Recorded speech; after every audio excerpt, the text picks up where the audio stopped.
Good evening, ladies and gentlemen, and welcome to the regular meeting of the DeKalb City Council. Being recorded and or transcribed. April 13th, 2020. Prior to our call to order tonight, our roll call and moving on with the meeting, as we all know, this is an extraordinary time in all of our lives, not the least of which is to try to run a meeting for the fine citizens of the city of DeKalb and for those of you in the audience tonight. Because we have some folks meeting remotely, before we have the call to order and the roll call, I'd like just to make sure that our two aldermen who have not joined us tonight, they have chosen to meet remotely. Also, our city clerk, Lynn Fazekas, has opted to meet remotely. So before we get going, I just want to do a little electronic housekeeping, if you will, to see if they're online. First of all, Lynn Fazekas, are you online? I'm here, yes. Thank you. Carolyn Morris, are you online? Yes, I'm here. Hi. Hi. And Tracy Smith, our 3rd Ward Alderman, are you online? Yes, I am, Gary. Thank you. Thank you. So far, so good.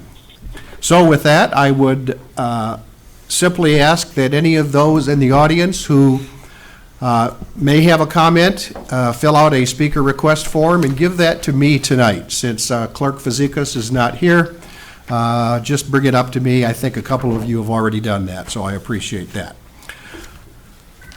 And of course, during our public participation and during any time when a member of our public speaks, I ask you to try to keep those comments to 3 minutes or less. With that, I would ask our city clerk, Lynn Fazekas, to call the roll, please. Alderman Morris. Here.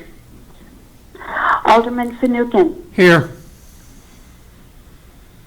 Alderman Smith. Here. Alderman Perkins. Here. Alderman McAdams. Here. Alderman Verbitt. Here. Alderman Favor. Here. Mayor Smith. Here. There are 8 present. Thank you. And Lynn, if I, during any part of the meeting, tend to be going a little bit too quickly, please interrupt me and we'll try to keep this as organized as we possibly can. So far, so good. Okay? Thank you. Thank you. With that, I would like to move on to our Pledge of Allegiance, and I want to ask John Pietragallo, our police chief, to come up and lead us in the pledge.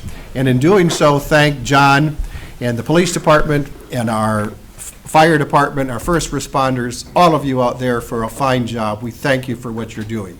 Chief Pietragallo. I pledge allegiance To the flag of the United States of America and to the republic for which it stands, one nation, under God, indivisible, with liberty and justice for all.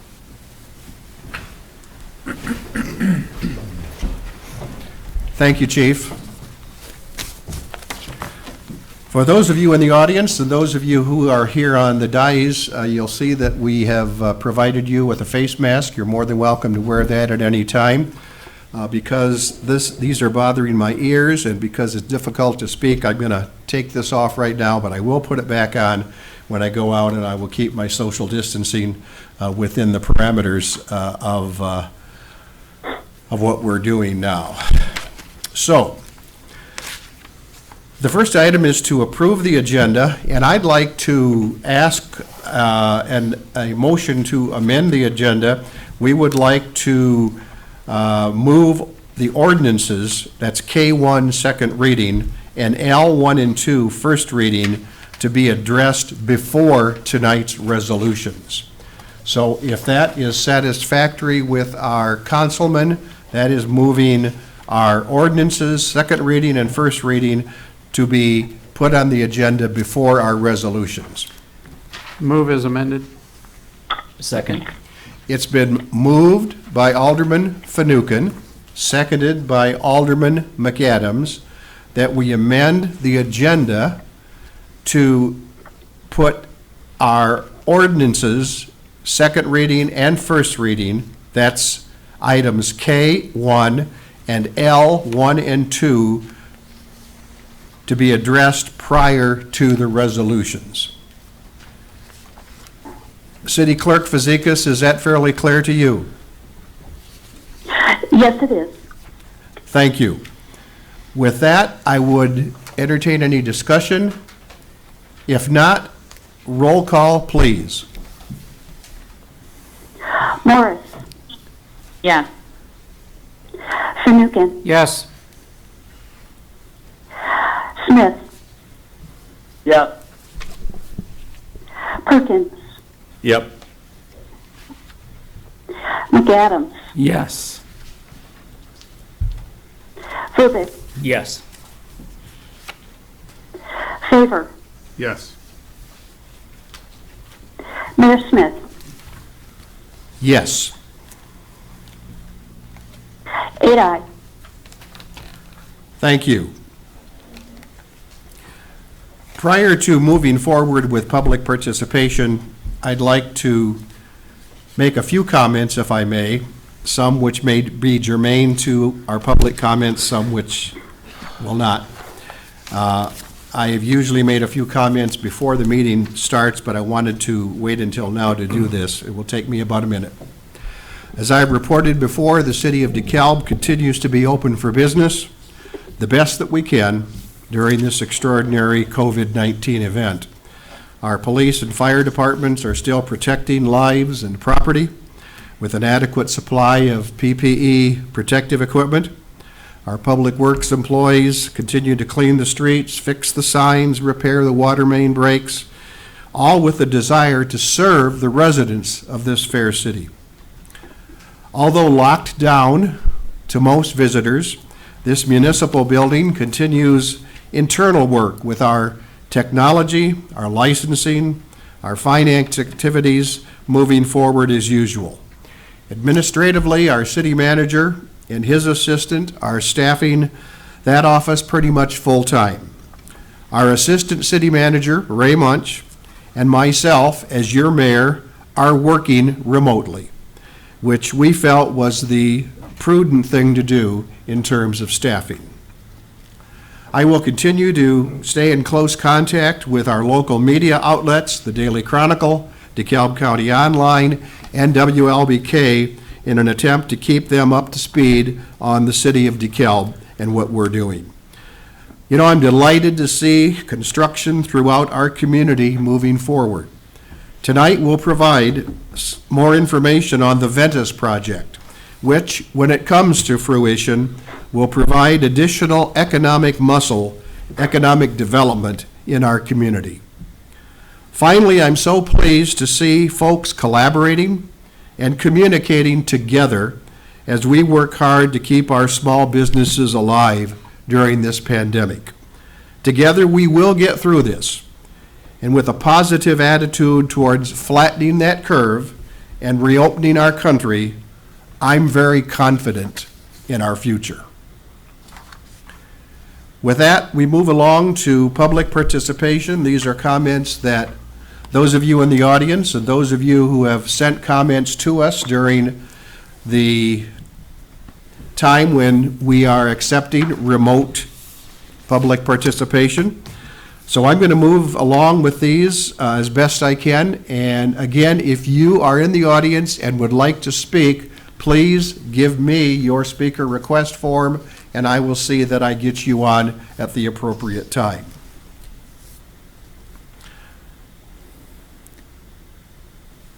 The first item under public participation, and I do have several, so bear with me, comes from a letter that I received. Dear Mayor Smith, or Mr. Smith, as I have called you for most of my life, grace and peace and safety and good health to you. I write you from a place of love and concern to implore you to cease immediately the in-person meetings of the City Council.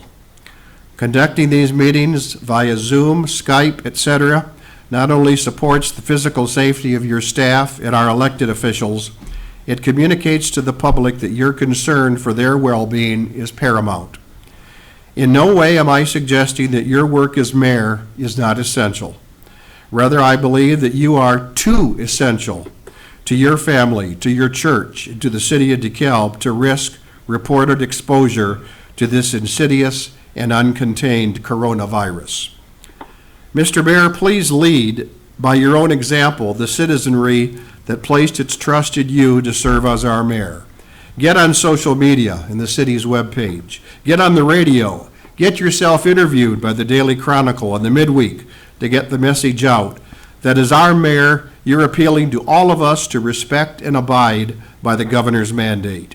You're an excellent communicator, Mayor Smith. Please grab a hold of all the resources available to you as mayor to communicate to the people of DeKalb the vital necessity of physical distancing. Please take good care of yourself, Mr. Smith. Your family needs you, your church needs you, Kiwanis needs you, and the city of DeKalb needs a healthy mayor governing by distancing and by example. With all respect due you as our mayor, and with the care and love for which our family's 45-plus years of friendship with you entails, or that you entails, signed Kathy Laws, 1859 Pebble Creek Court, DeKalb. I had the opportunity to speak to Kathy after I read that letter, and what a friend. What a friend. And I think that as I try to explain how we are distanced in this room and the reasoning that we are meeting and that 5 members of our city council have chosen to appear in person, speaks volumes for the fact that we are doing the right thing. And I think Kathy understood that. I certainly hope so. I do appreciate her letter. Again, moving under public participation. This letter came in from Mark Sharvat. Many of your constituents are concerned about the financial implications of the COVID-19 on the city and their budgets at home. The idea that the city continues to go about business and spending as usual must change. I have conveyed this message over and over, but many public officials not paying attention. I'm not attempting to be the canary in the coal mine, but I will if I have to. Serious cuts to the budget and spending need to happen now, not later. At the onset of COVID-19, many small and large businesses have made cuts and adjustments right away. Why the city has not reacted right away bewilders me. The city is not immune from the effects of our new economy. Your constituents and businesses have realized this. It is time for the city to do the same. Small and large businesses have done the following: cut spending, laid off employees, cut salaries, put off or cancel non-emergency projects. Do you know that nearly a third of the people did not pay their rent on April 1? Property tax bills will be coming in the mail this spring, and a significant portion of your constituents, landlords and business owners, will not be able to make payments or will default. The city of DeKalb as a taxing body needs to take this into consideration now. Suggestions: convene an emergency session of the council and the Finance Advisory Committee. Number 2, renegotiate contracts with our bargaining units. 3, revise the tax levy downward. 4, put an immediate end to TIF funding and declare a surplus. 5, immediate reduction in salaries of non-bargaining employees. An editorial in the Hill publication suggests that the solution for states, counties, and cities that want to survive is to slash budgets now, probably 30 to 50%, to eliminate all non-essential spending. City Manager Bill Nicholas was present on last Friday's public conference call with the public, county, and other leaders, and was asked what the city plans to do about cutting or delaying property taxes. The county provided an answer, however, sadly, Mr. Nicholas declined to respond. Is the city really not planning contingencies? Mr. Nicholas has said over and over, we have to wait for data to come back from the state before we act. This is not the right approach. Plans and cuts must be made now. Businesses have made preemptive moves. The city needs to do the same. Your constituents deserve answers to tough questions. The city needs to plan now. Signed, Mark Charvat. And gosh, am I tempted to respond, but I will not do that tonight. Our next public participation speaker is in the audience, Jim Mason. I'd like to speak last on the participation. You'd like to speak last under public participation?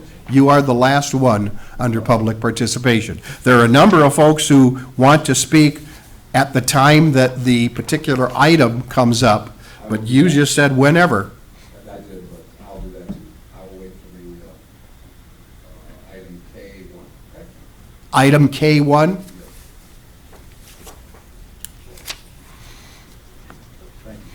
Folks at home, you are seeing democracy in action.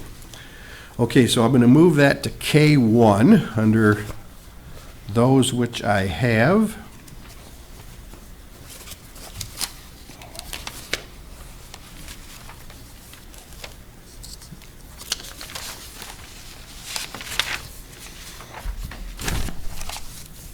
And move on to our final public participation, and that is Matt Duffy.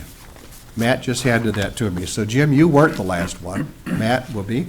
Matt is the Executive Director of the DeKalb Chamber of Commerce. Good evening, Matt. Good evening, Mayor, Council, staff. My name is Matt Duffy, as you mentioned, Executive Director of the DeKalb Chamber of Commerce. And I'm here to talk a little bit about, you'll see some signs called Open for Business that you might see here in the communities. It's part of a campaign that we're doing statewide. It's locally and in DeKalb. The statewide campaign is Illinois Love Local, and you'll see that from chambers all over the state, and we're focusing on supporting local. When we talk about Small Business Saturday and things like that, you remind people why you should shop at the small businesses. That's what we're trying to do with that larger campaign. We also have one called DeKalb Loves Local that our Leadership Academy is using as a fundraiser. We're trying to encourage people at this time to purchase gift cards from some of the local businesses. And if you do so, our Leadership Academy has put together a raffle for every $5 worth of a gift card that you purchase from a local business. You'll be entered into a raffle that you can win some prizes. So we've got some cash prizes, we've got some gift baskets, things of that nature. But we want to encourage you to keep supporting these local businesses through this trying time. So you'll find out more information on our website. But as part of DeKalb County Unites, which I'm a part of as well, is part of this campaign. And so we're doing this countywide. But you'll see Open for Business on these signs, as you can see on here. But the Open for Business means something a lot different than it did just a couple of months ago. Hold that up in front of you there, Matt, so that those watching on TV can see that sign. Yeah. So the idea of Open for Business, like I said, means something a little different than it did before, and we want people to know that just because you can't walk in and maybe do things the way you did before does not mean these businesses aren't open. I mentioned the gift cards, the purchase of gift cards. Obviously, when it comes to food, you have carry out and delivery. But there's also online stores for your purchasing of different apparel. There's service organizations that are out there. There's a lot of things that are currently still open for business.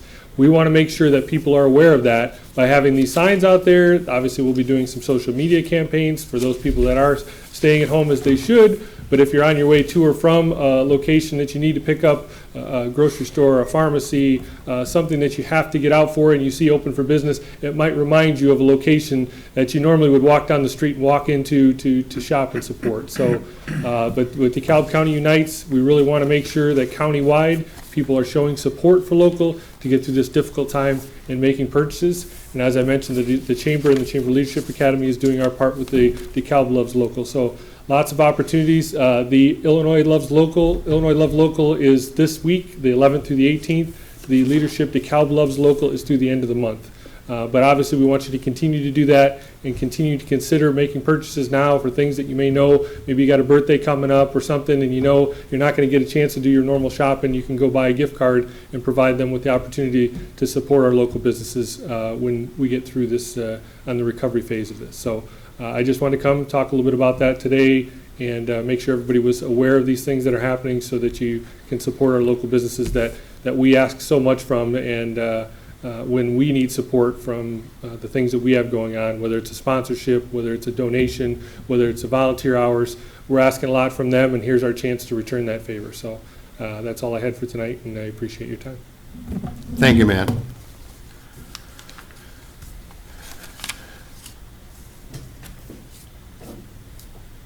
Okay, those are the only members of the public who have indicated a desire to speak during the public participation. I do have a couple of other letters that will be read at the time of the agenda item, and I take it that Shannon, Brett, and Jim, you're all comfortable with waiting for those items to get until we get to those items on the agenda. Is that correct? Okay, good. Thank you. Okay, that moves along now to presentations, item E on the agenda, and I have a special proclamation. I, Jerry Smith, Mayor of the City of DeKalb, Illinois, do hereby declare local recognition and celebration of National Public Safety Telecommunicators Week from April 12 through April 18, 2020, in honor of the men and women whose diligence and professionalism keep our city and city citizens safe. These are our telecommunicators within our first responder units, and we appreciate that. I am going to give the original proclamation document, which is a little bit more lengthy than what I read, to our police commander, Jason Leverton. John, if that's okay with you. Okay?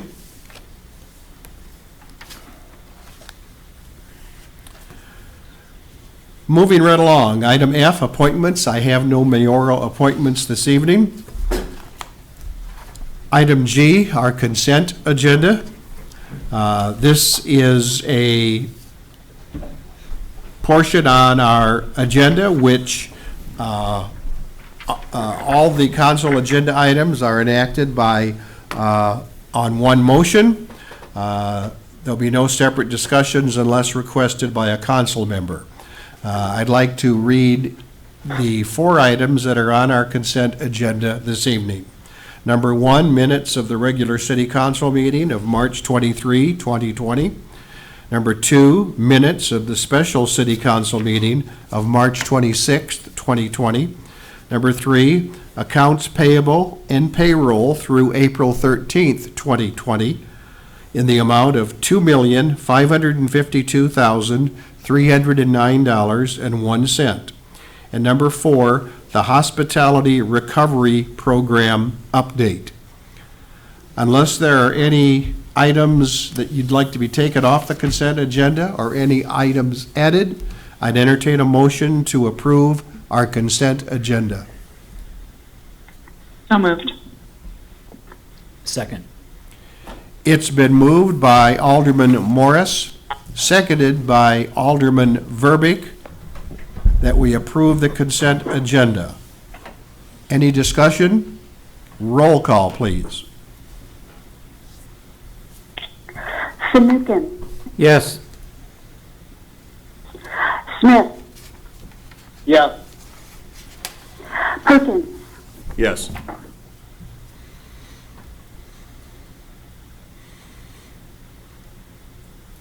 I'm sorry, Alderman Perkins, Yes. McAdams, Yes. Verbic, Yes.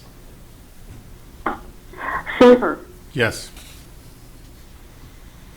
Morris, Yes. Mayor Smith, Yes. 8 ayes. Thank you. The consent agenda is okayed as printed.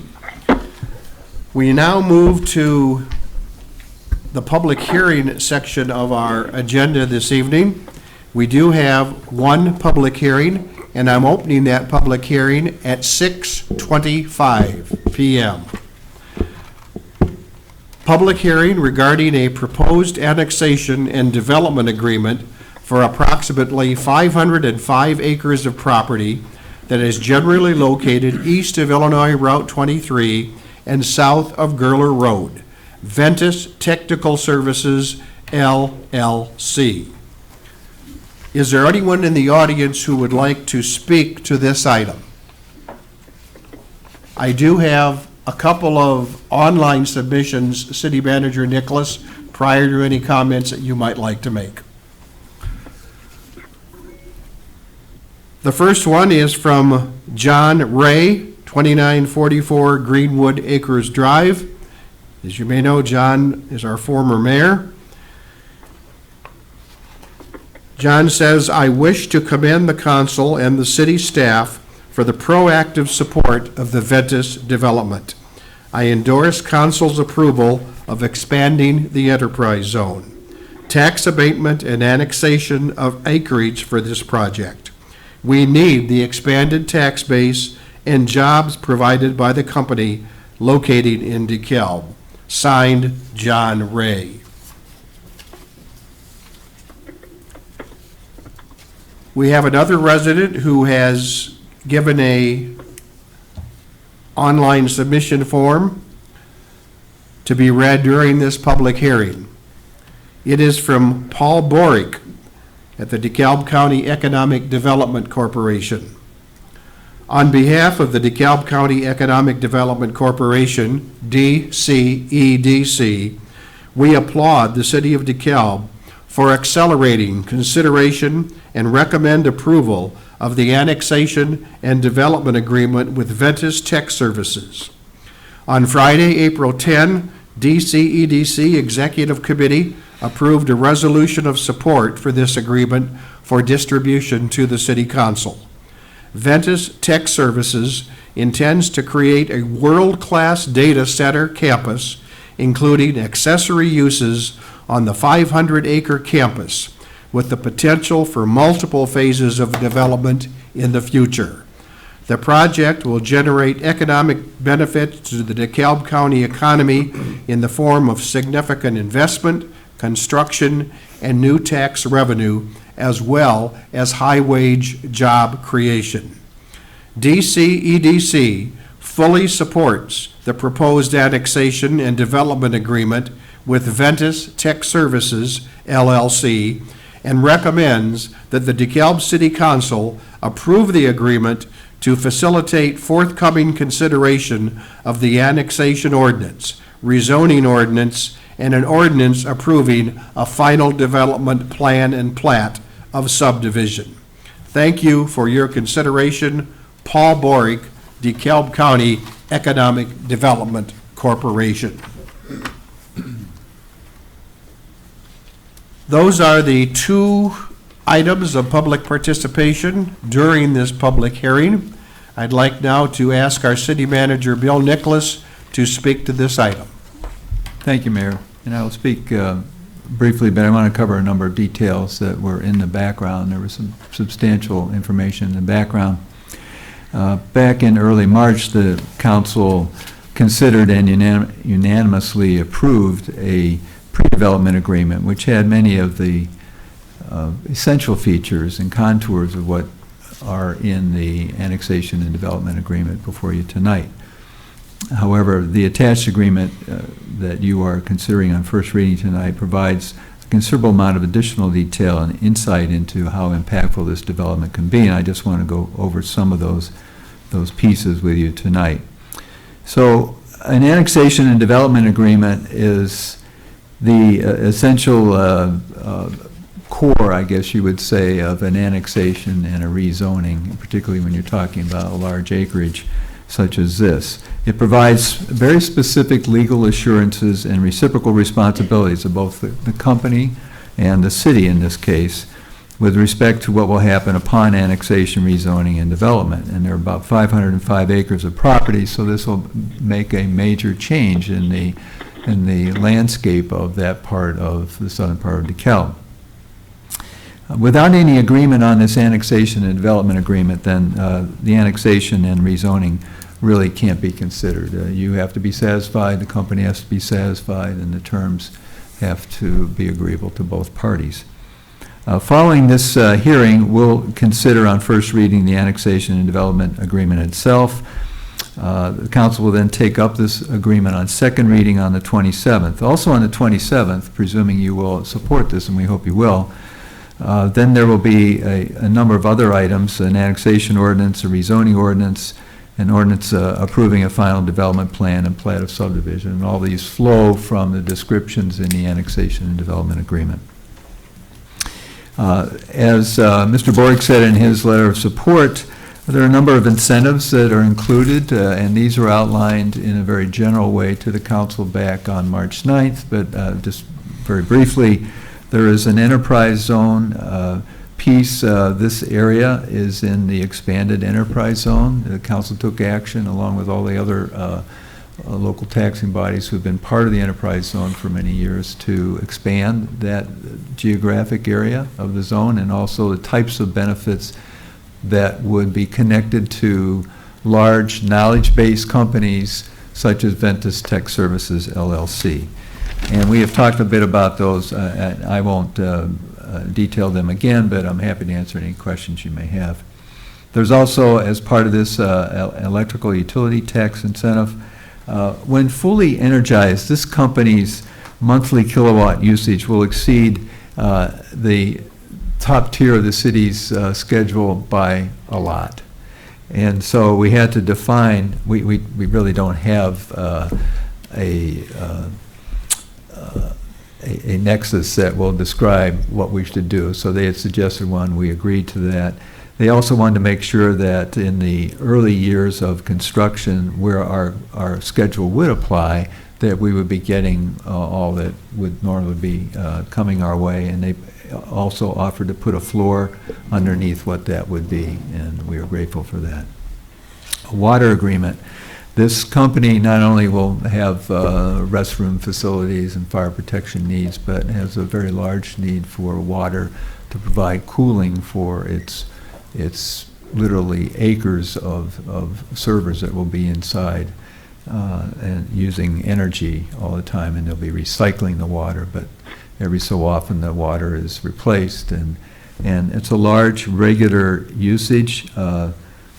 We have to make sure that we had to commit ourselves to their satisfaction that we would have the capacity and the quality to support their uninterrupted operation. This isn't one of those where they could take a day off in the business that they do. With so many customers depending upon them, they can't say, whoops, ran out of power or ran out of water. And so we have done that. We have I'm happy to say, through a lot of years of good, careful planning, the city has, and Brian Faber has a lot to do with that. We've had the benefit of knowing what we are able to offer new companies when they come in, what our reserve capacity is, and in this case we have ample reserve capacity to assure them that we will always be able to keep the water running.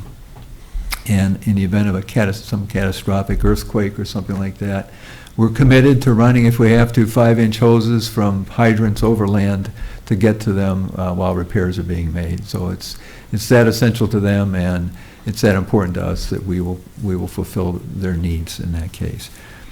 Development features. Jeff is watching, I think. There we go. This is a concept plan. The project's main entrance is going to be part of a boulevard that enters just south of the intersection where Peace and Gerler connect. This will be a landscape drive. It's going to lead to a secure entry point where persons with appointments or without will be stopped and given identification and so forth. And there will be landscape buffers on the east, south, and west sides of the entire acreage to provide an ample separation and setback for the benefit of adjacent neighboring properties, and also those across the road, across from 23 and also on the north side. There will be a signalized intersection that's going to be created at the intersection at 23 and Gurler to allow for continuous truck movements on Green going north and south. Right now, it's 2 lanes road at Gurler, 2 lane on 23. If somebody's making a turn, you stop, wait for them to make the turn and move on. This allows for through movements. And I'm happy to say that the widening of the road will be to the east, so that long-standing residential properties on the west side will see no interruption, no change in their property. There will not have to be any taking of right-of-way and so forth. Also, the design at this point is calling for the maintenance of the 2-lane section on the west side of that intersection on Gurler that leads to quieter neighborhoods. So people approaching that intersection from the west will be on a 2-lane road, and then they'll come to a signalized intersection, proper turn lanes if they want to go left, right, or straight ahead. Also, Kriego Road runs through this. It bisects the campus that is intended. That will be interrupted with this development, but I'm happy to say that Representatives Stemmer and Kiker have pledged their 2020 capital monies from the capital program that was approved by the state legislature about this time last year. For the benefit of those people who would like to continue to go north and south between Keslinger and Gurler, and there's going to be a new rural road with ditches on either side moving north and south just to the east of the Ventus property. Stormwater drainage and water. I've talked a little bit about the water main capacity. Just also want to mention, for the benefit of both Ferrara and Ventus and other people to the west of 23, we're going to have a loop public water system that's going to be running on the south side of Gurler in the right-of-way, and Ventus will be tapping into that just as Ferrara will be tapping into it from the north side. The Kishwaukee Water Reclamation District has obviously been working very closely with developer Jerry Krasinski on the north side of the road and on the sanitary sewer layout, and the sanitary sewer serving Ventus will be on the north side of the road, and we'll also take in Ferrara, and then we'll go north on the east side of 23, make a crossing, and eventually get to a gravity system that is in place roughly near the intersection of Corporate and Harbor Store Drives. It'll be entirely gravity. It will not be a force main, and that's good over the long haul. So in sum, Ventus Tech Services LLC has proposed a very dramatic and I think it'll be a transformative industrial development. I think it will, as the mayor said earlier, impact generations of our county residents. We've had the support at a number of points since the first of the year from other local taxing bodies who are behind this. And we look forward to the next meeting when hopefully we'll be able to deliver this in a new partnership. Our retention of local businesses is very important, and just as important the attraction of new businesses, particularly those that provide different type of employment and also good paying jobs. With that, I'll stop and I'll defer any other comments to the ordinance section of the agenda tonight. Thank you. Hearing no other public comments during this public hearing, I will close this public hearing at 6:39.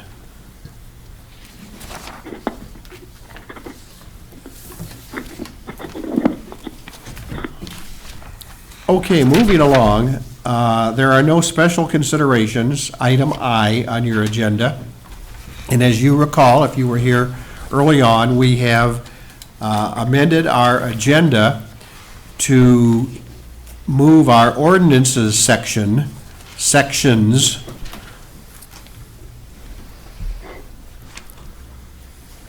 K and L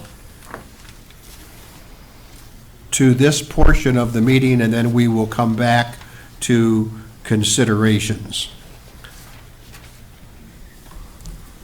So if you are following along, we are at ordinances second reading initially, okay?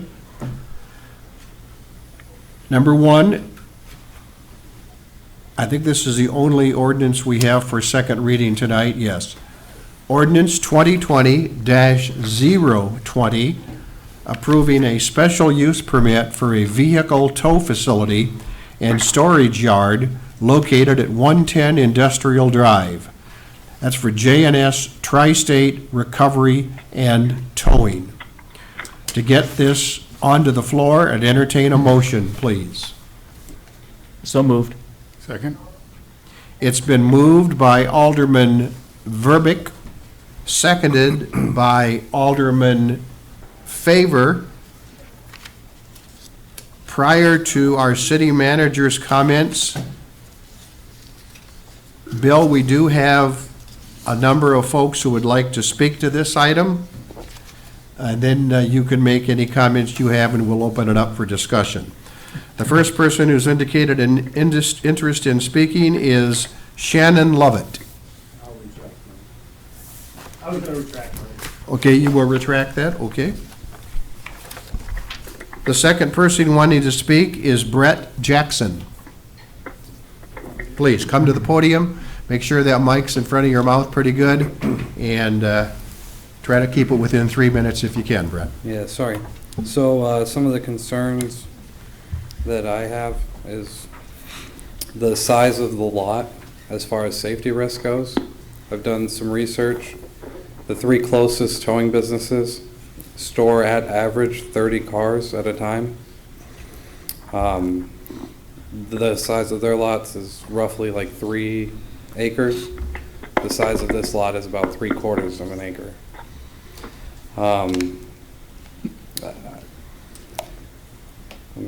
Sorry. Also, I have a question about if the special use permit is being approved once the fence is built, or is it approved right away? Does anybody? I don't know if that's who I would ask. Is the special use permit approved right away, or?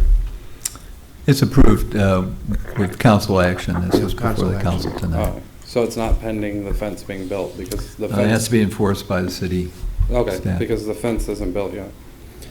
And then the other concern I would have is the potential fire hazard being that close to a gas station. But that's all I have. Thank you. Thank you.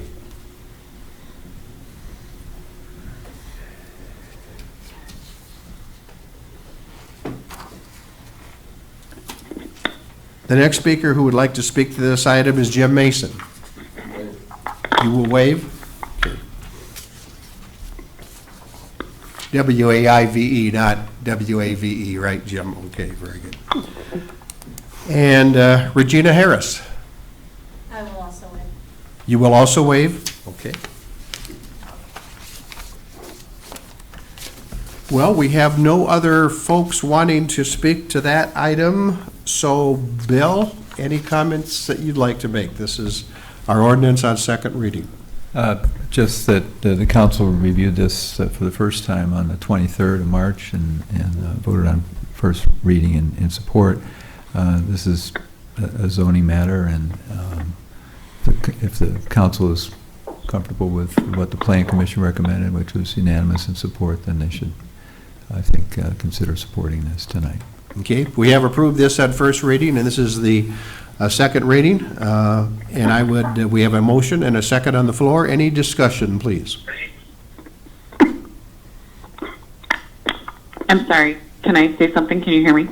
Absolutely, Carolyn. We can hear you loud and clear. I can hear you better tonight than sometimes I can when you're at the end of the dais, so please. Great. Well, I'm having trouble hearing, so I wanted to share that note. I'm having trouble hearing the city manager, and I'm having trouble, there's some sort of feedback. I'm not sure if someone who is on the call is either typing and or moving papers, and so those things near microphones actually make it really hard to make out what is being said. So I apologize, but I know it's housekeeping, but I needed to say it because I really missed most of what the city manager said. And that's all. I'm speaking into the microphone as best I can, Carolyn.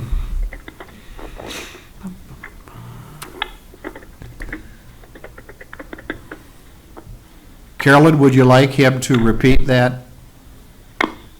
Yeah, if he could, I would really appreciate it because I completely missed it. Okay, Jeff, I don't know if you can do anything to help with the loudness of this mic. No, I think you're fine if you speak Okay. right into it, Bill. So all I said was the council had approved this on first reading on the 23rd and is in a position tonight to support this, and we had recommended the support. The Plan Commission had reviewed this pretty carefully, and nothing since then has come up to make, at the staff level, think that anything but your support is merited. Thank you.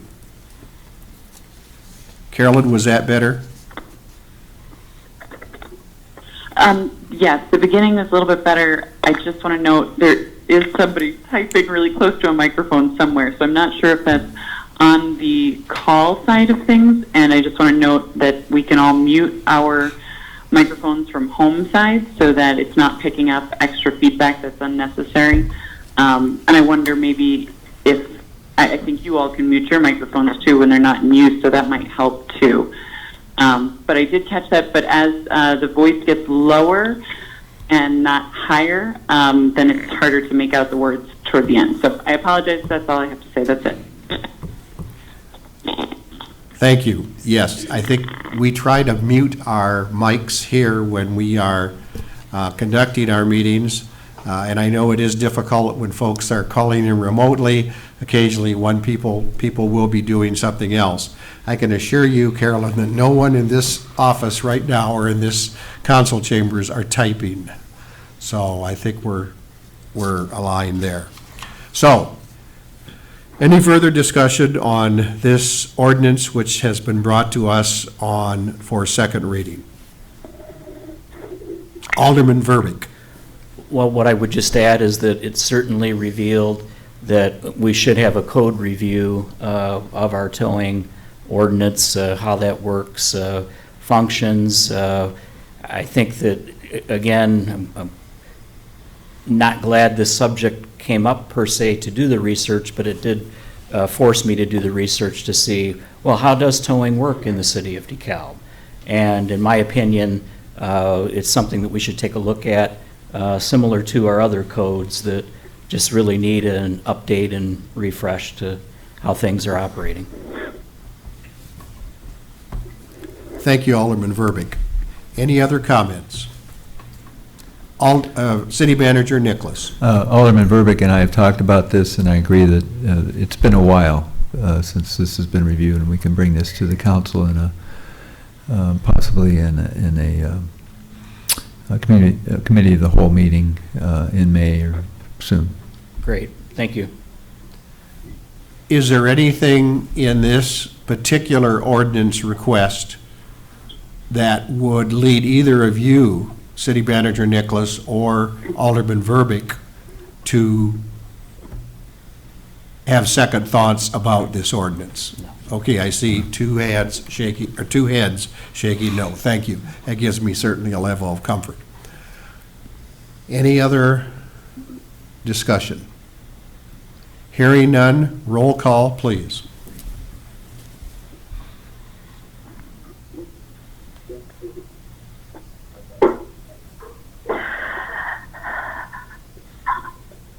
Smith, Yes. Perkins, Yes. McAdams, Yes. Sorry, Yes.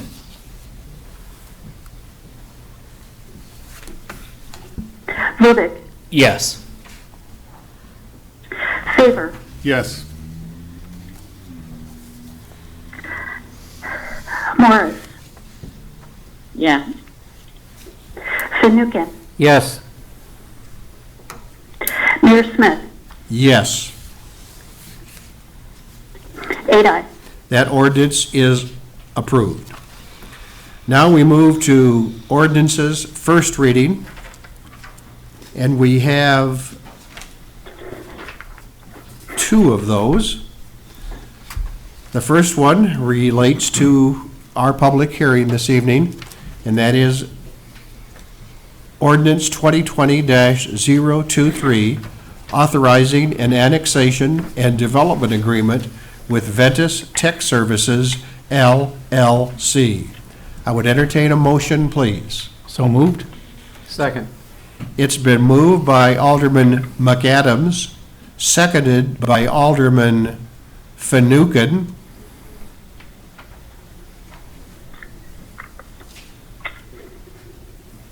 I have one, no, I do not. No public participation. Nobody wants to speak to this particular ordinance, so I'll throw it back over to City Manager Nicholas.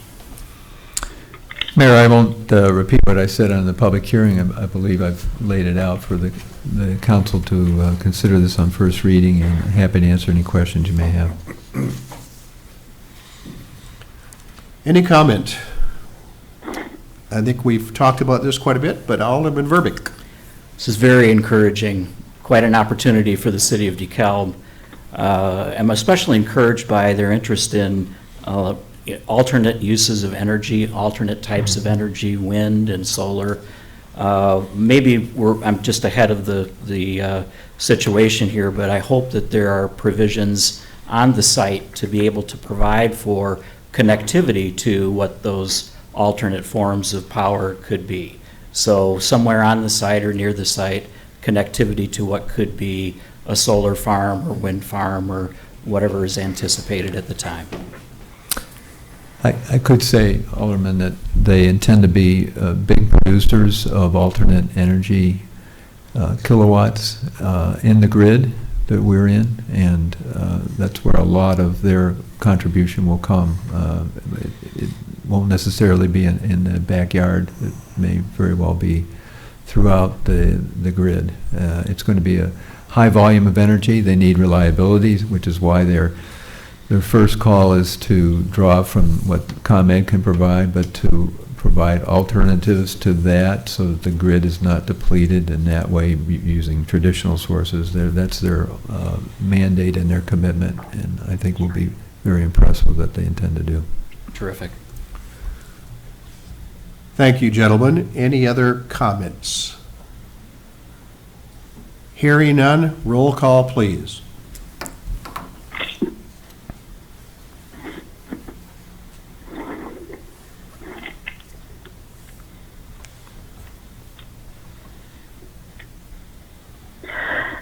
Perkins, Yes.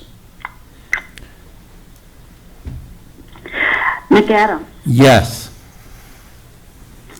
Verbeek, Yes. Favor, Yes. sorry, Yes.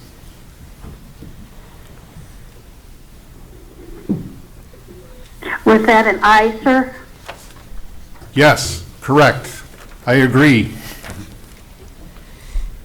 Affirmative.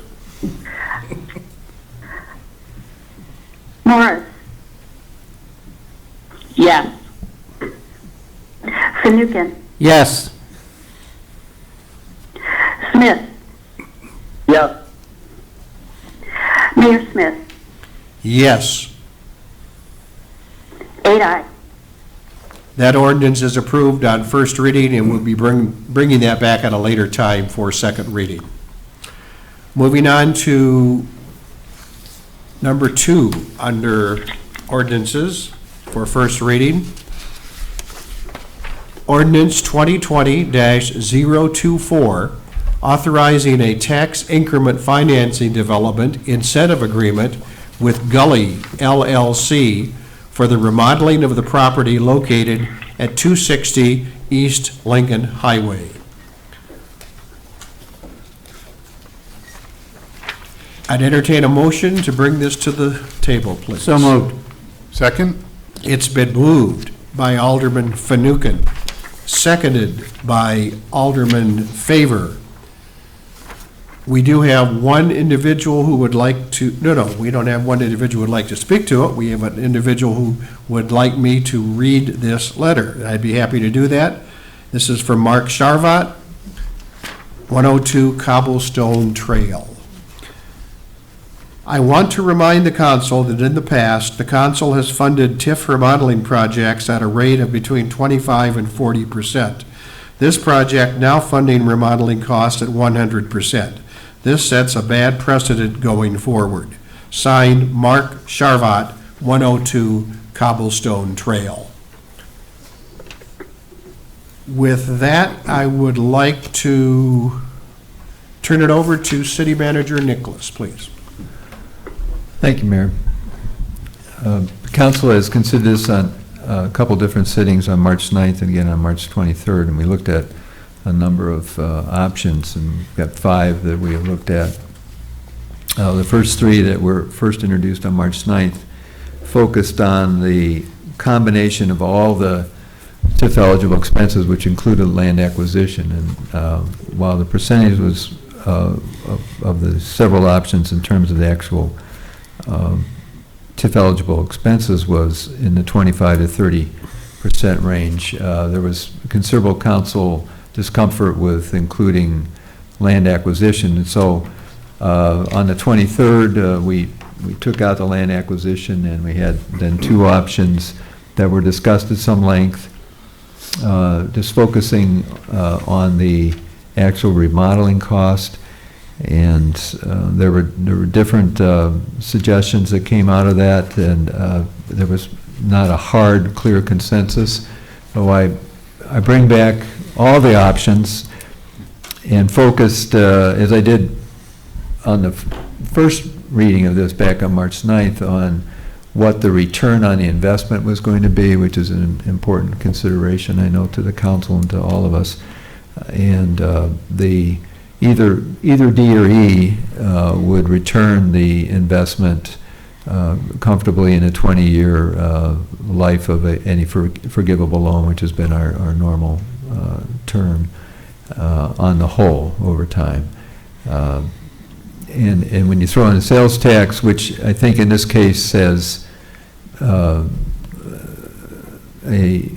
unique kind of application. Right now, the building is closed, not generating any sales tax. We could generate sales tax this year, next year, whatever. So we do know, though, that the property tax will be tied to the EAV, and the EAV will go up with the improvements that are going to be done. So that's what I base the calculation on, and it's before you tonight. We, at the staff level, are recommending the option E for your consideration tonight.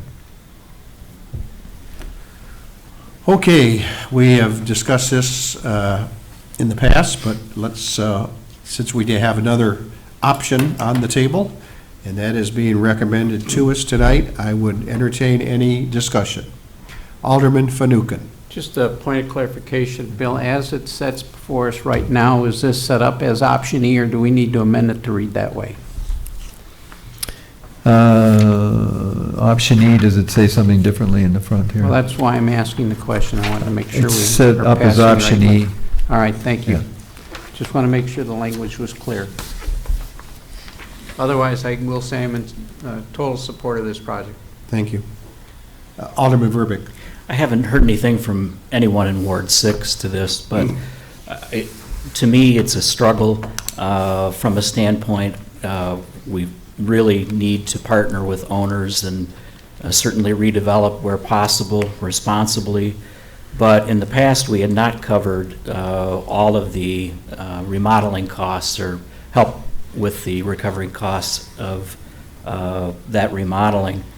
So I guess from a standpoint is I need help on how we look at this as a project. So in other words, is it the building acquisition plus the remodeling that needs to go into it? Or, and this is a percentage of that total project per se?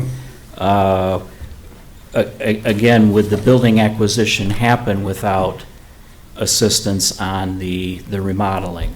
So I guess the struggle I'm having is whether to look at it as one whole project, or the acquisition's happening and we're paying 100% of remodeling costs, because, again, I'm concerned precedent set in the future, someone else could come along and say, well, we want to buy this next building, but, you know, we understand you covered 100% of the remodeling costs in this project.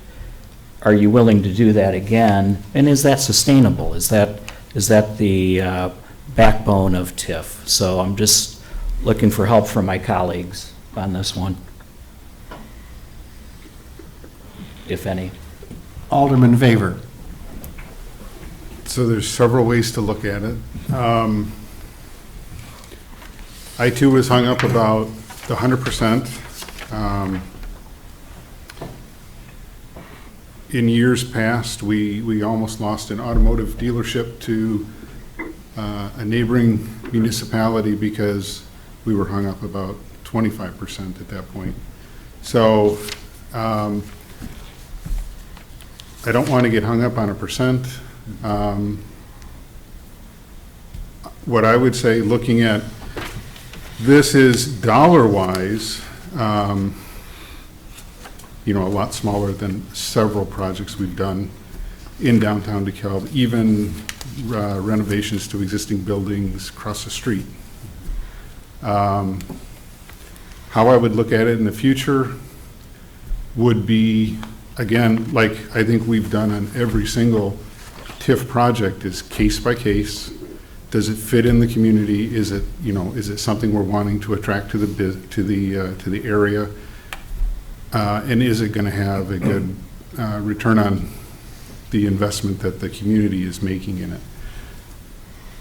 So I'm, with all that, I'm okay with that because of the restaurant, the bar tax. Those numbers are going to return this smaller investment pretty quickly.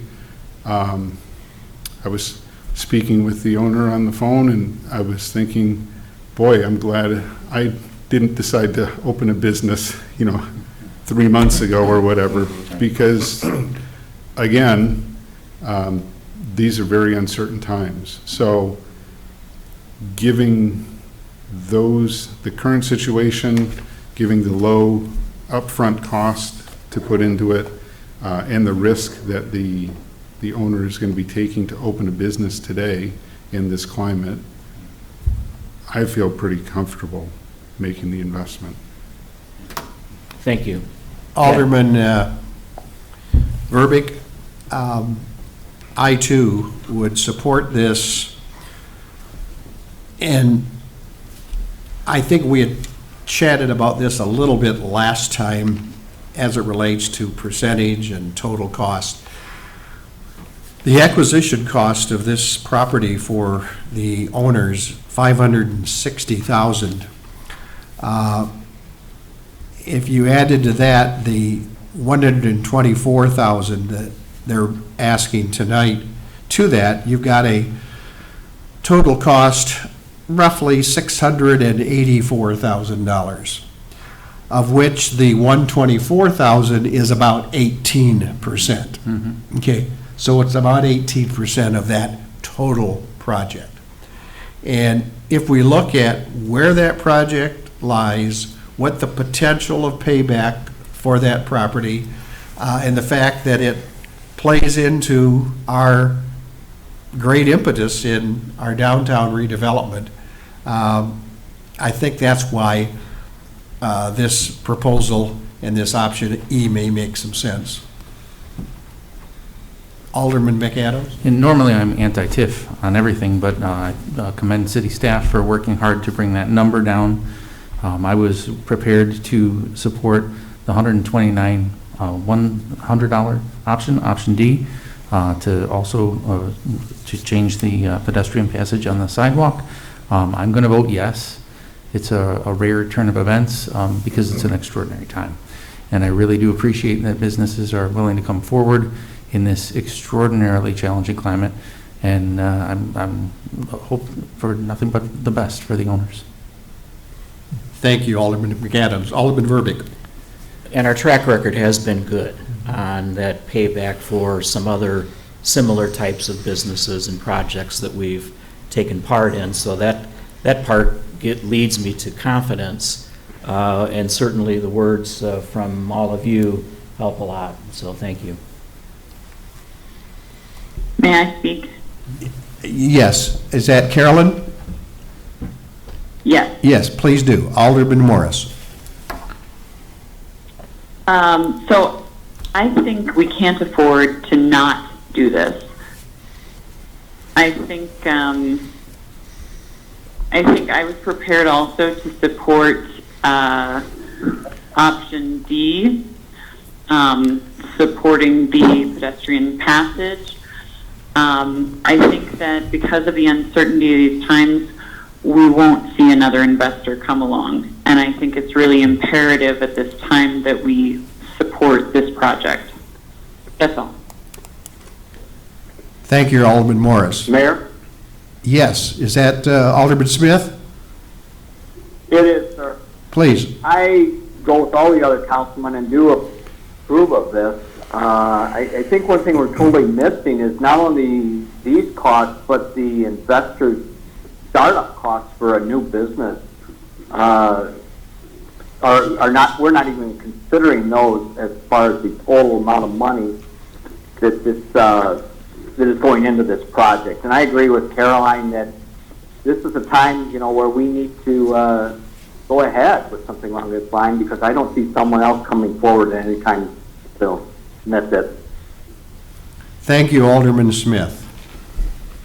Any other comments? Mike asked for a few comments from his city council, his fellow alderman, didn't he? And now I'm looking at at Alderman Perkins. If you'd like to chime in, please. Yeah, I'd like to. I guess I'll be the one clearly in the minority on this. I have reservations for a couple reasons.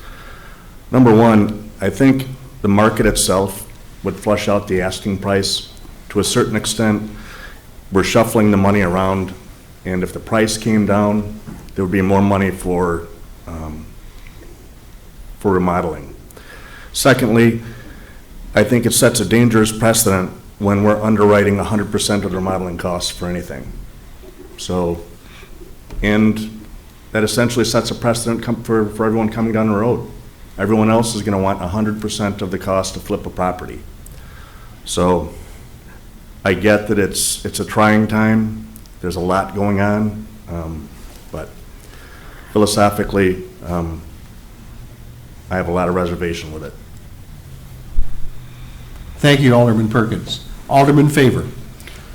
So, again, just hearing the wisdom of the mayor and all the council members, I hate to set a precedent.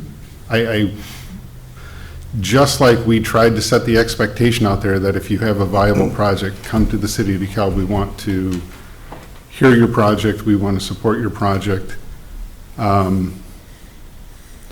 As long as I'm on the council, I won't just be writing blank checks. Again, I'm going to weigh the return on investment. Does it fit the community? Is it in the plan? Is it something we want to bring into the community? So I wouldn't, if somebody came in and said, I'm not going to sell my building unless, I know the new buyer is going to get 100% of the remodeling cost, or we can get X percent. That's the problem with X percent. That's the problem with, putting any of those things directly in writing, because as the mayor went through and did the math, this is only 18%. Well, now I'm really happy because I wanted to see percentages decline from the 35% to the 30% to the, now we're at 18%. So we only have to give 15% on the next project. Well, again, let's look at the money, let's look at the budget, let's look at what the project is. Let's not just just blankly go and approve something. So I honestly, every single project is going to get weighed on its merits. If somebody's thinking that we're just setting a precedent and we will just carte blanche, write a check for all of your remodeling costs. That is not what any member here, and we can't see Alderman Morris and Alderman Smith, but I'm sure that they're shaking their head no too, that we're not just going to write a check just because we did it in the past once before. No, we're going to think about the decisions that we make. So, but, I certainly respect your comments as well. Thank you. Can I chime in? Absolutely, Alderman Morris. So I have to fully support what Alderman Favor just said, and to sort of frame it a little bit differently, we're looking at, we're not really comparing apples to apples in a lot of these scenarios, and that's part of the struggle here. We have a finite amount of money, we have a fixed amount of money, and we're not, gazillionaires. So what we're doing here is we're recognizing that the bigger the project is, the smaller the percentage we might be able to afford as investors. So the smaller the project is, the larger the percentage we might be able to be involved. And that's not even a relevant metric, though, is the real point. It is not a relevant metric whatsoever. The most relevant metric as an investor and as the city council, we see ourselves as the investors of the city's money, of the citizens' money. We have to perceive that as, how can we invest this money best to get the best return on investment? So the measure that we really need to be looking at every time is that return on investment. So it doesn't matter what percentage of the project we're covering. It matters that we're operating within the legal limits of the rules of TIF, and it matters that we are getting the biggest bang for the buck for the citizens of the city of DeKalb. Mm-hmm. That's all. Thank you, Alderman Morris. Alderman Verbeek. And I don't think that buck stops here. I think that before this pandemic came upon us, there is or was quite a bit of momentum with interest in DeKalb, especially with job creation we're looking at and other opportunities we have going on in the city. Top rate services, top quality services, very responsive public safety. Again, I stack the city of DeKalb up to any of our peers, and we definitely lead the pack. Thank you. Any other comments? Just make one more. Okay, all in favor? It's one of those like, That's what should I discussion's even all say about. this or not? But, so knowing the building was for sale a year ago, I think for close to $1 million, 950, then I think within the past 6 months or whatever, it dropped to 750, and now the sale price is 550 or something. So it's not, again, so in this case, TIF available, the seller isn't holding out to get top dollar or inflating his price. He's actually cut his price nearly in half to make the sale of this building, and that was all done before the current crisis. But I just wanted to say that as well, that I know that that's the fear that a lot of people have, is if we support certain TIF eligible expenses, such as the acquisition cost, that potentially could, and it could, inflate the price. But in this example, it has not done that. Thank you. Alderman Perkins. I guess I want to have one last comment, and I guess that there was a big one that I forgot about, is I don't really see this as a blighted property. I see it as something that we do want to get back in business for sure. There would be absolutely a contribution downtown. But if we look at the whole intent of the whole TIF program, and I'm no expert in it, but I believe a lot of it has to do with the blight. And we've talked about that, and the collection of things, it's not one point, it's a collection of things, so to recap, to me, I don't see the blight. I see 100% of the costs to turn it, and I can't get on board with it for those reasons. Thank you, Alderman Perkins. I'm so proud of this council. I'm so proud of you people to take a look at this material and give us your views, whether you agree or not. And I know the folks that I work with on this city council will walk away from this meeting tonight as friends, as aldermen who believe that together we are trying to provide what is best for the citizens of the city of DeKalb. So with that, I reluctantly ask, are there any more comments? If not, roll call, please. We are voting on the approval of this ordinance on first reading in favor of option E, funding the estimated TIF-eligible remodeling costs of $124,100. Roll call, please.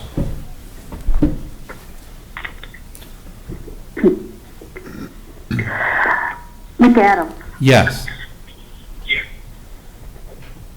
Rubik. Yes. Favor. Yes. Morris. Yes. Fanouken. Yes.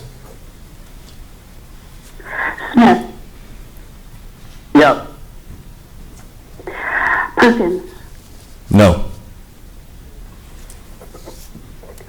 Mayor Smith. Yes. 7 ayes, 1 nay.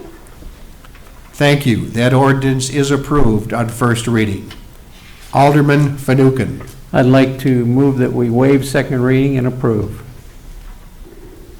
Second? It's been moved by Alderman Fanouken, seconded by Alderman Favor, that we waive second reading and approve this ordinance. Any discussion? Roll call, please. Rubik. Yes. Favor. Yes. Morris. Yes. Fanouken. Yes. Smith. Yes. Perkins. No. McAdams. Yes. Mayor Smith. Yes. 7 ayes, 1 nay.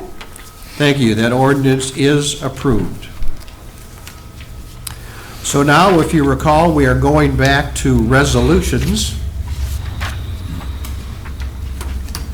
on our agenda tonight, after having taken care of our ordinance proposals.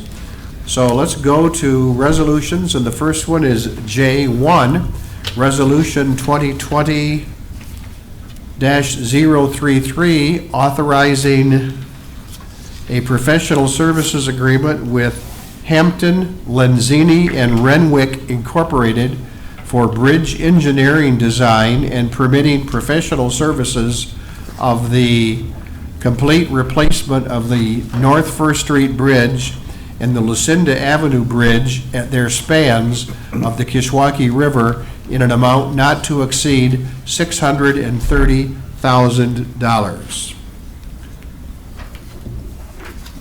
I'd entertain a motion, please. So moved. Second? It's been moved by Alderman Favor, seconded by Alderman Perkins. And prior to City Manager Nicholas speaking to this, I do have an online public comment submission form. And I believe this is where Mr. Sharvat wanted this read. This is from Mark Sharvat, 102 Cobblestone Trail, DeKalb. And Mark says, normally I would not be in favor of road projects, but now is not the time to spend money on this project. All non-emergency road projects need to be postponed. As mentioned in my comments earlier, we don't know the implications on our budget as a result of COVID-19. The project is heavily reliant on funds from gasoline tax revenues. Have any of you driven by a gas station lately? Gas sales are vastly down. The sales figures will be very low for a long time. Without knowing how much less revenue the city will take in, it is not advisable to go forward with this or any other project at this time. This project is not an emergency by any means. The project needs to be postponed. Mark Starvat, 102 Cobblestone Trail. With that, I'd like to ask City Manager Nicholas to speak to this resolution, please. Thank you, Mayor. I think Mr. Sharbat's comments were directed toward number 2. This is a bridge project. I'm looking at his online submission Yeah. form, and it says J1. Okay. So he may have He been may referring to have made an J2. error, first one we know of. I don't think I'm going to have to read that letter again, though. I don't think so. We get to J2? I don't think so. Okay, very good. So this is interesting. This comes not from the local motor fuel tax. The funding for this does not come from local motor fuel tax. This comes from MFT and the State of Illinois Bridge Program, which is entirely different. And to get on the list, you have to qualify your bridges on a rating scale of, say, 1 to 10. I believe it's 1 to 10. And both these bridges are somewhere around 5 and 6. In grade school, that would mean you're failing. It doesn't mean necessarily that the bridges are failing. It doesn't, in fact, at all. But they can go pretty quickly from 5 or 6 down to 4 or 3. It has to do with the structure of the bridge. If there's chinks in the concrete encased steel superstructure and you get cracking and so forth, then that can be accelerated. In this case, we have a multi-year program. We're talking about engineering up front in the first year and then the construction in the second year, and there's some engineering on-site oversight that goes on in the second year as well.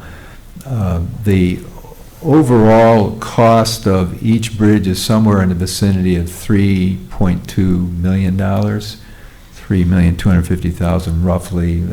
Obviously, we're going to have to go to bid on these.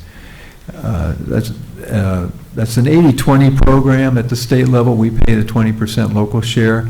So that means we're on the hook for about $650,000, or normally would be each.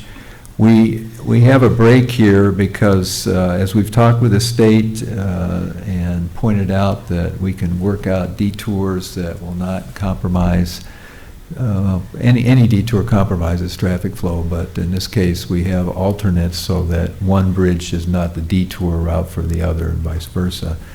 We're able to tap into their program and also tap into money we've been putting aside in our Fund 210 for some time, just for these bridges.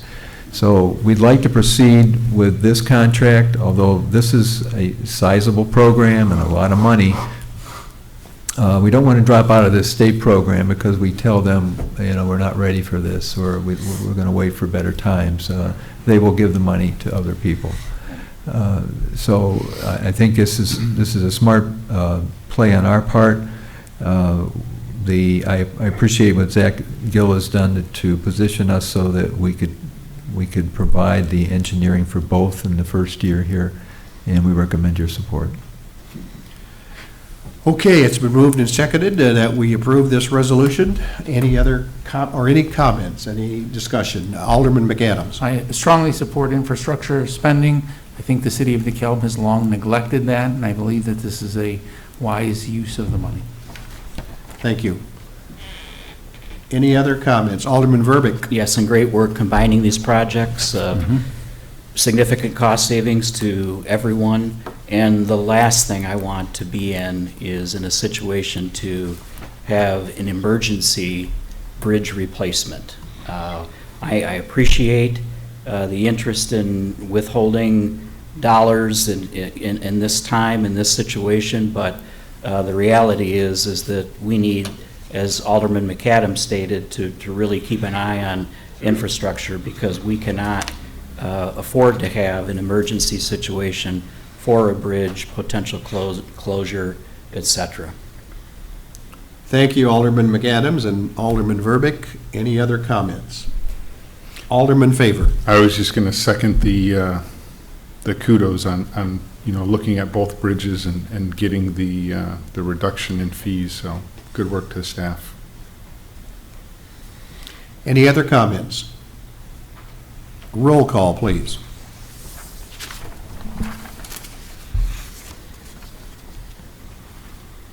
Favor, Yes.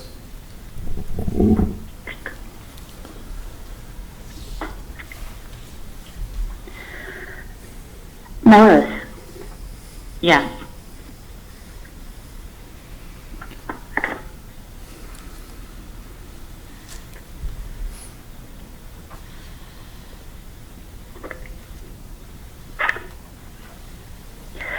Fanouken, Yes.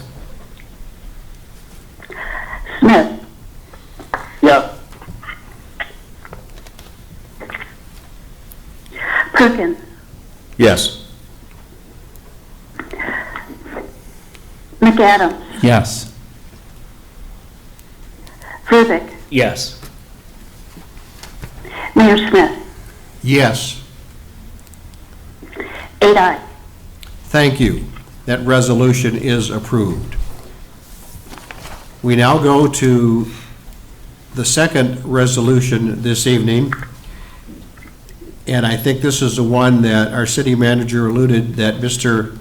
Charvat may have wanted to make a comment on this. I'm not going to read it again because even at my age, my retentive power is such that I think I remembered what I read 5 minutes ago. So this is a resolution 2020-034 authorizing the award of a bid to Curran Contracting Company in the amount of $1,573,616.64 for street resurfacing on 7th Street, 13th Street, and 14th Street, including various other minor segments, with staff authority to approve change orders up to a combined project total of $1,600,000. I'd entertain a motion, please. So moved. Second. It's been moved by Alderman Favor, seconded by Alderman Fanouken. Other than Mr. Charvat's comments, which I have read, I don't believe there are any other comments, so I would entertain City Manager Nicholas to speak to this item, please. Thank you, Mayor. I think this is an item that in earlier years we might have just taken in a matter of course, and we've got money that we've been putting aside, and we're going to spend money on fixing streets, and here's the list, and we had a prioritized list that the council's gone through. The 2018 list is what we're working off now, and it's a 5-year program, and da-da-da-da. And when this program was put out for bid in early February, we had no idea where we'd be now. And in fact, when the bids were read publicly and received on March 4th, clearly there were warning signs, but Wall Street wasn't panicking, and there were a lot of things that weren't happening, weren't executive orders flying and so forth. But here we are in a very short period of time. The funds that are available for our annual street maintenance program come out of Fund 400, and that's largely fed by the city's local motor fuel tax.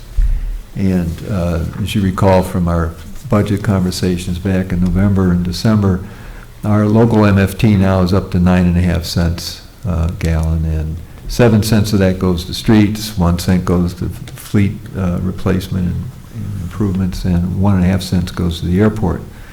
And we approved a 4-cent increase back in December, and that was to generate, we estimate, about $690,000, and that would go into expanding our street program, and we know why we did that and so forth. But here we are today.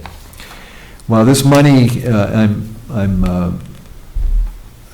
on the guidance of City Attorney John Donahue, I'm told that this money cannot be used for non-capital purposes, can't be used to bail out the general fund.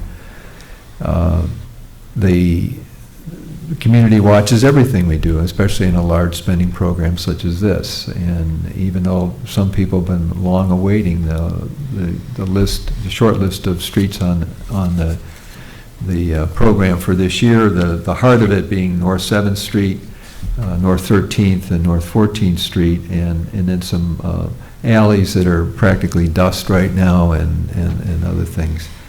The budget was $1,325,000. That included the engineering. The low bid was about $1.5 million. We're actually about $173,327 over our budget if we were to take the low bid, which is all in. 7th Street, 13th, 14th, and all the rest, some alleys, Macomb Drive, and a little bit of Normal, a little bit of 6th Street, and so forth. That's a lot of money. One truism we all know, doesn't change the predicament we're in today, is that things don't get cheaper year by year. It always seems that the prices go up and so forth. Although in this case, we have seen considerable drops in the price of oil, whether that's percolated to the cost of, just in the last 6 weeks, to the cost of asphalt, is something we haven't seen because we were out to bid before all this happened, collapse in oil prices. So I'm very mindful of this. I was mindful of it 2 weekends ago when I was writing up the first draft of this item for you tonight, and I want to say that my initial recommendation, which was to go for the base bid, at this point I'm less confident about. And I feel that, and notwithstanding what some may think, we've been doing a lot of looking at our numbers and our budgets, both on the capital side and on the operating side. And I would like to see us, rather than take action on this tonight, have some council discussion about what you'd like to do. We can put this off for a couple weeks to the meeting on the 27th. I can bring back some more thoughtful options. I've just had today to talk to, in recent days, to talk to Zach Gill about this. We have a short list of what might make a lot of sense, 7th Street and a few other things that are imperative to do. And because we don't frankly know, here's where it affects us. This slowdown is keeping people from traveling, right? This money doesn't come from the price of gas at the pump, but it comes from the gallons pumped. And we know that that's down. We have it on pretty good authority that's down. So if we spend all this year, where are we going to be next year? And we still have a robust program next year. So I'd welcome council guidance on this, and I think it's prudent to not vote tonight, but to wait 2 weeks until we've all had a chance to talk this through. What I hear City Manager Nicholas asking us to do is to postpone action on this resolution until April 27. Yes. Is the council inclined to do that? If so, I'd entertain a motion to postpone this resolution. So moved. Second.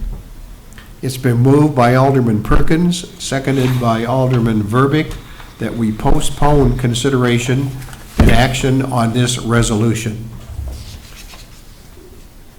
Alderman Verbeek. And I think when we are looking at these expenditures, even though planned expenditures that we have budgeted for, what should be our practice to keep in mind what type of or what level of revenue losses will we see? And again, revenue we plan for. So I guess as we look at each expense in the future, what kind of a level, in other words, we were planning on 100% of this project. Now do we plan on doing 70% of this? What is that percentage? And I know it will take a little time to see our revenue come in to figure out what has this impact been, but I think it would be good to keep in mind that we all know that we're going to be operating at a percentage less than what we would have budgeted for this year. Any further discussion? Alderman Favor? I'll just piggyback on Alderman Verbeck's comments that, you know, it might be good to have a COW meeting to discuss and to look at not just planned expenditures, but, you know, I guess if there's any, you know, just to add to your plate, just to give you a few more things for homework. You know, I know you've done this already. I know you're working the budget. You're looking at what's essential. So, you know, either at the next meeting or at the May meeting to talk about, to have a discussion of, you know, do we need to change our budgetary plans for 2020? Mm-hmm. Do we need to halt some projects that we had planned? I would be certainly open to that discussion, as well as it looks like everybody in the room is as well. Mm-hmm. So, yeah, we want to make sure we're doing the right thing. Yeah, agreed. Alderman Perkins? I think that's a great approach, because really the set of assumptions that we had in place when we crafted the budget back in January, everything has changed, and it's being redefined every day. Mm-hmm. You know, we look at things, and we had certain revenue projections that fed the streets program, and all those are vastly different. To what percent are they different? And I think that's where it'll require some crystal ball work, but, you know, just throwing some things out there. Are they 20% less than what we had thought? 30% less? I don't know the number, but it's a significant amount. And when we start looking at a cash outlay like this, it really is, in some respects, kind of maybe the first level of discussion. You know, we start with this one because it's in front of us today, but right behind that are other budgetary discussions and monetary discussions that folks are writing letters about, talking about, and all of those pieces fit together. The numbers, they really do matter. To me, I think, too, we had a set of, in that set of assumptions included bundling certain projects together because it made sense. As we start to peel that onion, do those still make the same sense? If we have 20, 30% less for an outlay, you know, do we still want to do the same roads in the same order? You know, I think those are some considerations I'd like to see a little more guidance on, and be happy to provide some. You know, I think it's not a question of need with any of these streets that I've seen. I've been on almost all of them, and the need is absolutely there. The alleys that you talked about, there's one I'm on pretty consistently. I'm glad I've got a Suburban, because if I was in something lower to the road, I might get stuck and you might get hung up on the middle of my car. So the need is absolutely there. I think it's just a question of how we prioritize it and what is the most important ones.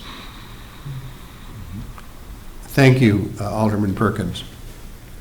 Any other comments? The motion on the floor is to postpone consideration of this resolution until our April 27 meeting. Any further comments? Roll call, please.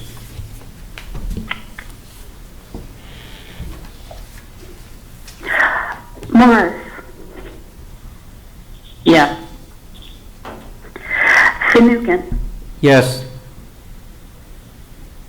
Smith. Yes. Perkins. Yes. McAdams. Yes. Verbeck. Yes. Favor. Yes. Mayor Smith. Yes. 8 ayes. That resolution consideration is postponed. Number 3, Thank you. Resolution 2020-035, authorizing an addendum for engineering services with Fair Graham and Associates LLC for the 2020 General Street Maintenance Program as part of the 2019 3-year services agreement with a fee for FY 2020 not to exceed $210,000. Motion, please. So moved. Second? It's been moved by Alderman Fanouken, seconded by Alderman Favor. City Manager Nicholas, please. Thank you, Mayor. This is different, but there's still some reason for caution, I think. Here's why. Fairgram has done very well by us, and we appreciate what they've done on a substantial program in the last 12 months. But here's what we had in mind when we set this up. You can see we went to bid on a street maintenance program in February. We're opening bids in March. We were going to make a decision in early April. The work was going to be done probably starting in June, and it's done before the school buses roll in the fall, and da-da-da-da. That's the conventional route.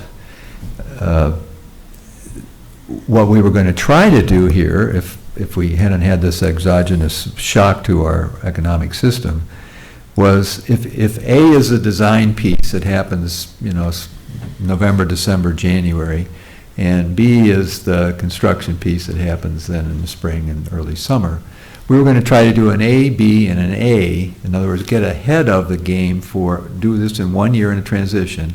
Things were great, so we're going to do a big program. We're going to do that, so we really launch early to take advantage of the hunger, maybe, of contractors early in the year.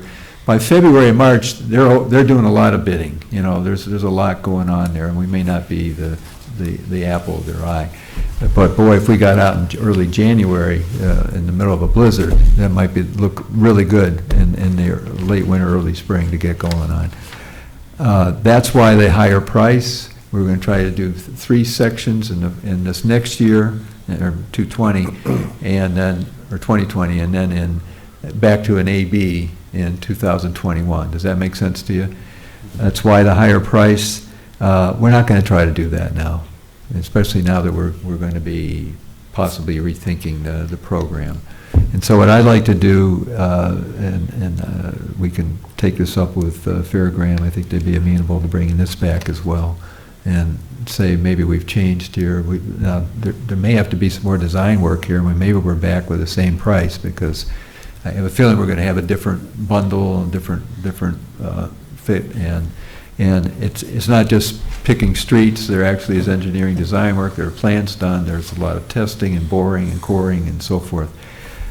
If we go too far from where we were, but I think there's going to be some distance between where we are today and where we'll be in a couple more weeks. So can we table this as well?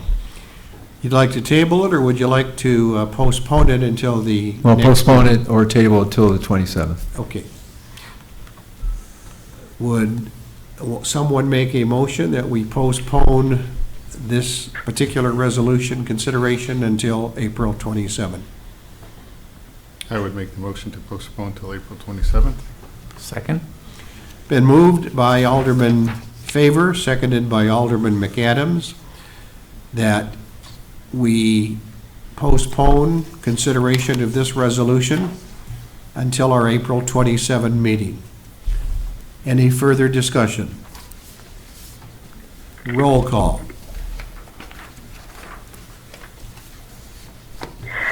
Fanouken, Yes.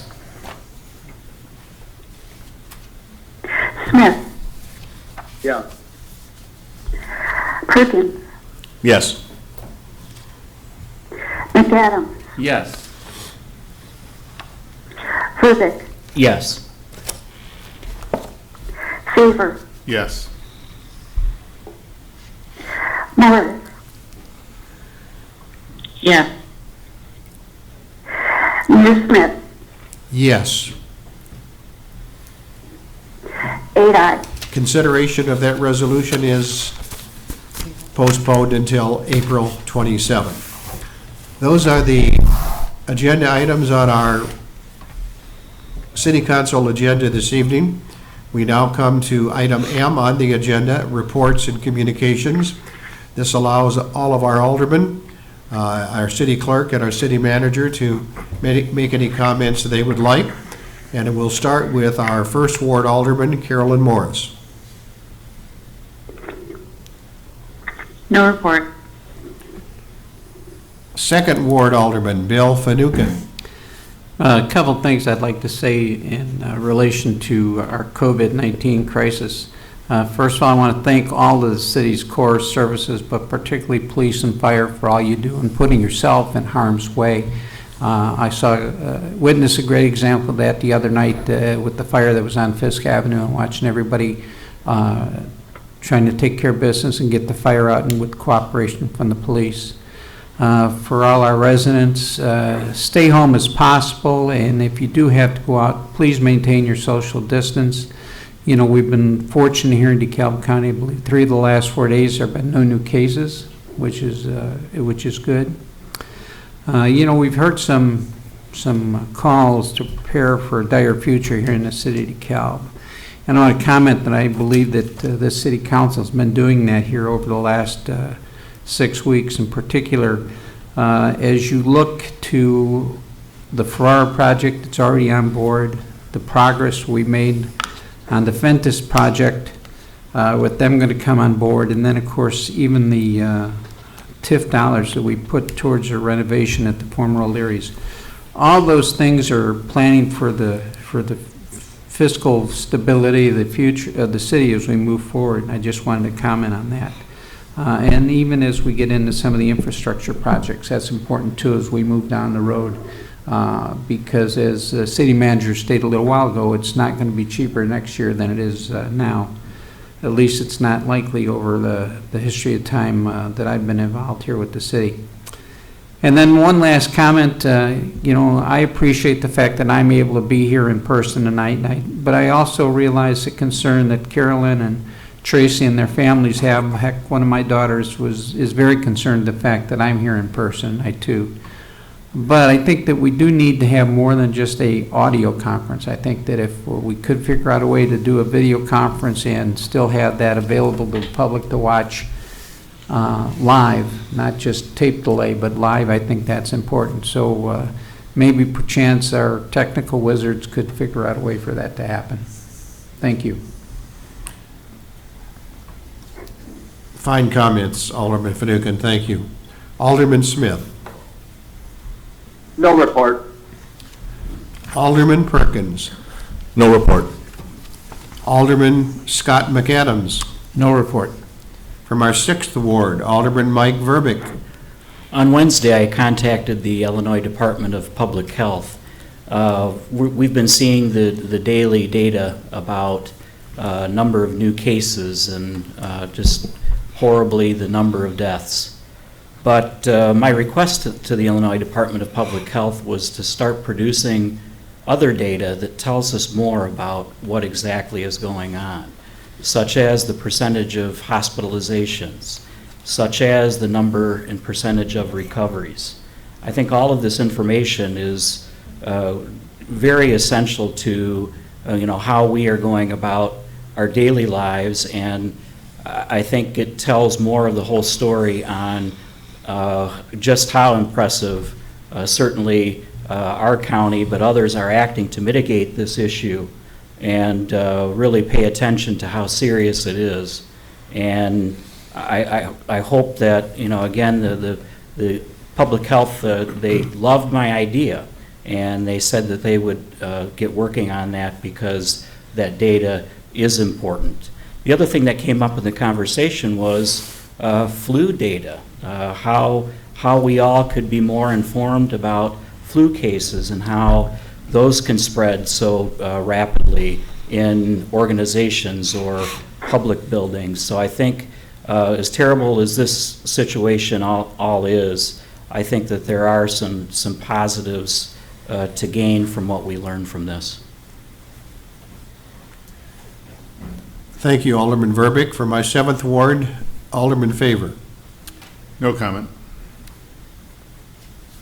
My only comment is that I think for the most part our combination of remote and in-person communication tonight, and the fact that we've been able to telecast this live We have quite a few folks out there who I know like to watch this on Channel 14, and we're on YouTube. So I appreciate everybody's support and on that particular issue.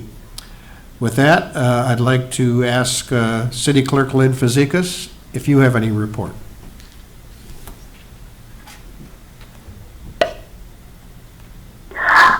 Yes, I do have a brief comment, and that is as council knows, I have been monitoring what other communities are doing, meeting-wise and operations-wise, through the clerk organizations that I belong to. I want at this time to reiterate that I believe that video conferencing as close to 100% remote is the way for the city to go, and I hope that can be affected. Thank you. Thank you, Lynn. City Manager Bill Nicholas. No report. Any report from elsewhere? Okay, good. Our executive session, we have no executive session tonight, so I would entertain a motion to adjourn this meeting of the DeKalb City Council. So moved. Second. It's been moved by Alderman Verbeek, seconded by Alderman Perkins, that we adjourn tonight's meeting. All in favor, say aye. Aye. Opposed? Thank you very much, ladies and gentlemen. We are adjourned. Good meeting.